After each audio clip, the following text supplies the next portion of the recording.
The sun was just beginning to set behind the hills when Richard Bennett's black limousine curved up the long driveway of his mansion. To the world, Richard was the picture of success, a millionaire entrepreneur with sprawling estates, fleets of cars, and a name that commanded respect in every business circle. But inside, he carried a hollow ache that money could never soothe. He had lost his wife, Emily, 3 years ago to cancer, and since then, though his empire grew larger, his heart grew lonelier. He was a widowed father to a 9-year-old boy, Daniel, a boy who had Emily's bright eyes, but also her quiet spirit. Richard loved his son more than anything, but his schedule was relentless. Board meetings, late-night calls, endless travel, it all pulled him away.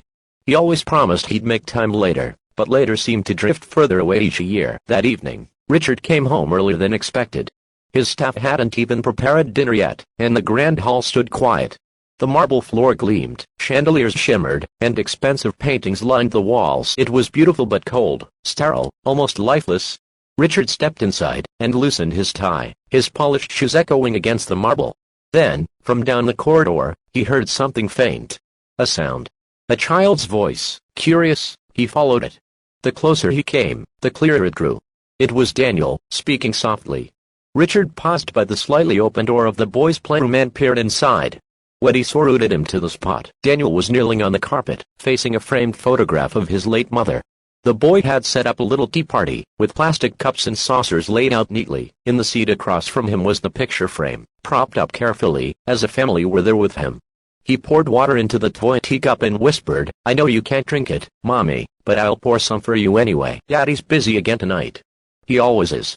But it's okay, I'll tell you what happened in school today." Richard's chest tightened, his throat burning. He gripped the doorframe to steady himself. The boy went on, his voice gentle. "We had to write about our hero in class. Some kids wrote about Superman, some about their dads. I wanted to write about Daddy, but I didn't know what to say. He's always gone, Mommy. So I wrote about you instead." Daniel's small shoulders slumped. "But I think Daddy would be a hero too if he remembered how to smile again." Richard's eyes blurred with tears. He had built an empire to secure his son's future, but in the process, he had been blind to the present, blind to the little boy who just wanted his father's time, his presence, his love. For the first time in years, Richard felt stripped of his armor of wealth. He wasn't a millionaire standing in that hallway. He was just a father who had been missing the moments that mattered most. With trembling hands, Richard pushed the door open. Daniel startled, quickly trying to hide the photograph behind him. His little face flushed. "Daddy, I didn't know you were home early." Richard dropped to his knees, pulling his son into his arms. His voice cracked as he whispered, "I'm so sorry, Daniel. I'm so sorry. I thought I was doing everything for you, but I was losing you. I miss Mommy too, and I don't ever want you to feel like you're alone again." Daniel clung to him tightly, his small body shaking. "I just wanted to talk to her. I just wanted someone to listen." "I'm here now," Richard said, tears streaming freely. "From now on, I'm here. No more empty halls, no more lonely dinners.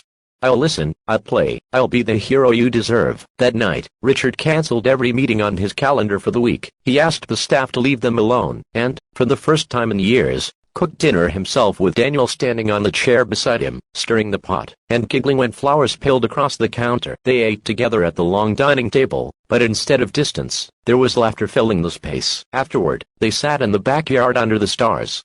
Richard pointed to the sky, whispering, "See that one? That's Mommy's star. She's watching us. And tonight, she's smiling because we're together." Daniel leaned his head against his father's shoulder, and for the first time in a long time, Richard felt complete.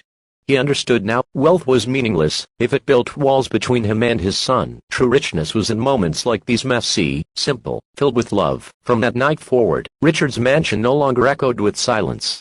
It rang with laughter, bedtime stories, and the sound of a father rediscovering the joy of being present. And every evening, he joined Daniel in their little tea parties, not with plastic cups alone, but with real conversations, real connection, and real love. Sometimes, the most powerful fortune a man can give his child is not money, but time. And if you believe in the power of kindness, family, and second chances, don't forget to subscribe, because stories like these remind us all